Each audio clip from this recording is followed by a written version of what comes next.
మనం అట్లేం లేదు, వాళ్ళు వినాల్సిందే, వాళ్ళకి ఇదే శిక్ష. వాళ్ళని ఎవరిని బయటికి పంపను, ఎవరిని పంపొద్దు అధ్యక్ష, దయచేసి మీకు విజ్ఞప్తి చేస్తున్నా. వాళ్ళని ఇక్కడ కూర్చోబెట్టి కఠోరమైన నిజాలు వాళ్ళు వినడం ద్వారా వాళ్ళలో పరివర్తన తీసుకురావాలన్నదే ఈ ప్రభుత్వం యొక్క ఆలోచన. కాబట్టి వారిని ఎవరిని కూడా సభలో నుంచి బయటకు పంపించొద్దు అధ్యక్ష. అందుకే ఈరోజు ఇందిరమ్మ రాజ్యం గురించి పదే పదే మాట్లాడుతున్నారు అధ్యక్ష. ఎస్, ఇందిరమ్మ రాజ్యం తెస్తాం సోనియమ్మ నాయకత్వంలో. ఖచ్చితంగా ఈ రాష్ట్రంలో ఇందిరమ్మ రాజ్యం.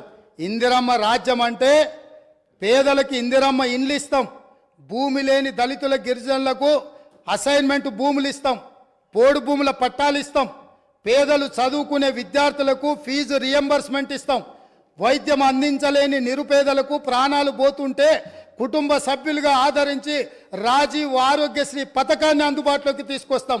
ఇందిరమ్మ రాజ్యం అంటే మైనారిటీలకు సచార్ కమిటీ నివేదిక ప్రకారం దళితులతో సమానంగా వాళ్ళు ఇబ్బందులను ఎదుర్కొంటున్నారంటే మైనారిటీలకు 4% రిజర్వేషన్ ఇస్తాం అధ్యక్ష.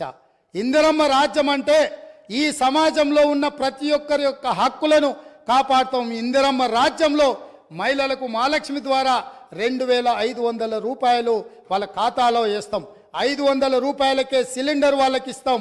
అదేవిధంగా ఇందిరమ్మ రాజ్యంలో వాళ్లకు ఉచితంగా బస్సులో ప్రయాణం చేసే అవకాశాన్ని కల్పిస్తాం.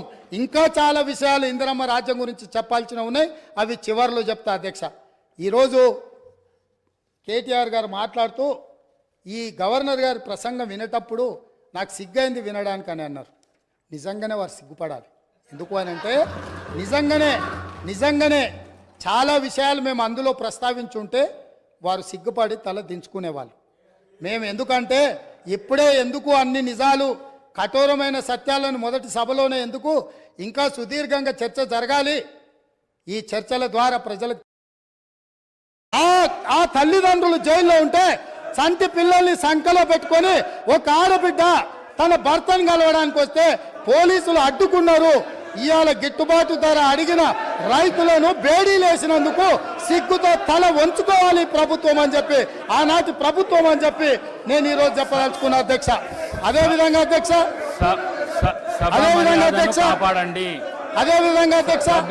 Telangana public service commission leader house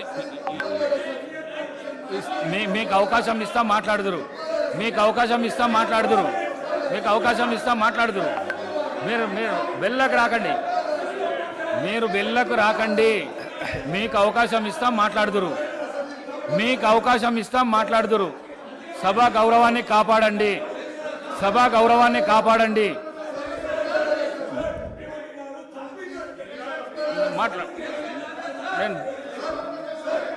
అధ్యక్ష, చాలా రోజులు చర్చలు ఉన్నాయి. సభ ఈ రోజుతోనే అధ్యక్ష, ఈ సభ మీ అనుమతితో మీ సీట్లలో మీరు గౌరవ సభ్యులు మీ సీట్లలో మీరు పోతే మీకు అవకాశాన్ని కలిగిస్తా నేను. అధ్యక్ష, ఈ సభను మీ అనుమతితో ఇంకా కొంతకాలం చర్చలు కొనసాగిద్దాము. అప్పుడు వాళ్ళు ఏమేం కావాలనో, ఏమేం అడగదలుచుకున్నారో, ఏమేం చెప్పదలుచుకున్నారో విందాము. ఈ ప్రభుత్వంలో 10వ తరగతి పరీక్షలు అధ్యక్ష, ఈ ప్రభుత్వము 10వ తరగతి పరీక్షలు నిర్వహించలేక 10వ తరగతి ప్రశ్నాపత్రాలు మీకు అవకాశం ఇస్తాము. సభా మర్యాదను కాపాడండి, మీకు అవకాశం ఇస్తా, నేను ఇస్తా. మీ సీట్లలో మీరు వండి గౌరవ సభ్యులు మీ సీట్ ఇస్తా.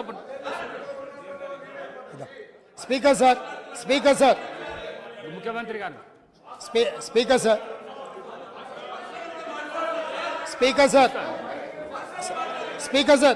సార్ మీరు అనుమతిస్తే వాళ్ళకు మైక్ ఇస్తే నాకేం అభ్యంతరం లేదు. మీరు అనుమతి ఇచ్చి ప్రజాస్వామ్యంలో వాళ్ళు ఏం చెప్పదలుచుకున్నో చెప్పుకునే అవకాశం ఒకవేళ మీరు ఇవ్వదలుచుకుంటే నాకేం అభ్యంతరం లేదు అధ్యక్ష.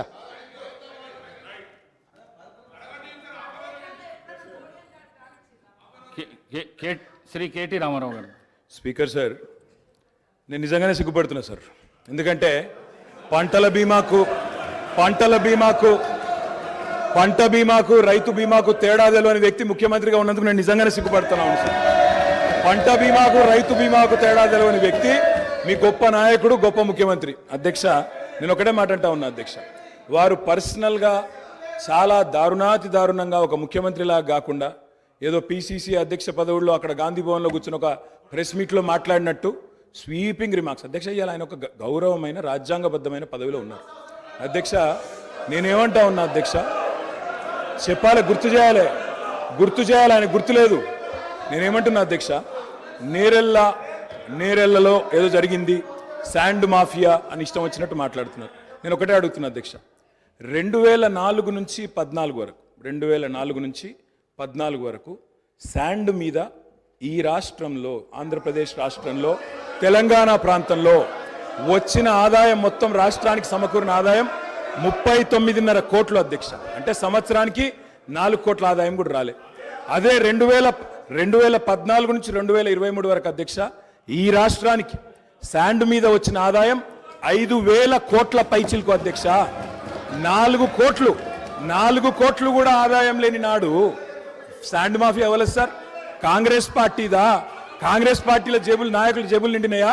ఎవరి జేబులు నిండినాయండి? ఆనాడు శాండ్ ఆదాయం ఎక్కడ పోయింది అధ్యక్ష? ఇంకోటి, నేరెళ్లలో ఎవరో తొక్కిచ్చారు, ఎక్కిచ్చారు అధ్యక్ష. ఇదే పాత చింతకాయ పచ్చడి లాంటి మాటలు స్వయంగా ఈ రోజు కాదు అధ్యక్ష, వాళ్ళు ప్రతిపక్షంలో ఉన్నప్పుడు కూడా చెప్పినారు.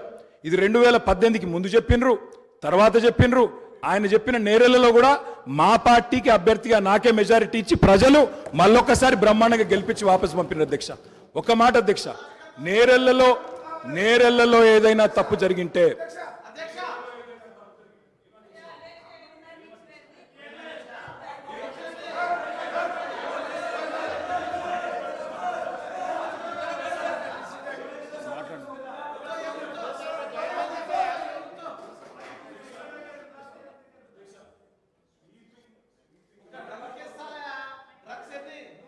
స్వీపింగ్ రిమార్క్స్, నోటికి ఎంత వస్తే అంత మాట్లాడడం. నేను ఒకటే మాట అంటున్నా అధ్యక్ష, ఇవాళ అధికారం వాళ్ళ చేతుల్లో ఉంది. ఏ విచారణ చేసుకుంటారో చేసుకోమనండి, మాకు అభ్యంతరం లేదు. కానీ ఇష్టం వచ్చినట్టు స్వీపింగ్ జనరలైజేషన్లు చేసుకోవడం, నోటికి వచ్చినట్టు మాట్లాడడం, ఇది ఒక ముఖ్యమంత్రి పదవి స్థాయిలో ఉండే వ్యక్తికి తగదు. పంట బీమాకు, రైతు బీమాకు తేడా తెలియని వ్యక్తి అక్కడ కూర్చోవడం నిజంగా ఈ రాష్ట్ర ప్రజలు సిగ్గుతో తలదించుకుంటున్నారు. ముఖ్యమంత్రి గారు. అధ్యక్ష, ప్రజాస్వామ్యంలో ప్రతిపక్షాలకు అవకాశం ఇవ్వాలి, వాళ్ళు ఏదైనా వివరణ ఇచ్చుకునే అవకాశం ఇవ్వాలనే ఉద్దేశంతో మైక్ ఇచ్చాము. మైక్ ఇవ్వండి అని మిమ్మల్ని రిక్వెస్ట్ చేసినా మీరు వారికి ఇచ్చిండ్రు, పెద్ద మనసు చేసుకొని. దాని ద్వారా ప్రజలకు ఏమైనా ఉపయోగపడేది. కానీ నేను మాట్లాడిన అంశాలలో ఏమైనా తప్పులుంటే వాటిని ప్రస్తావించుంటే డెఫినెట్గా అవకాశం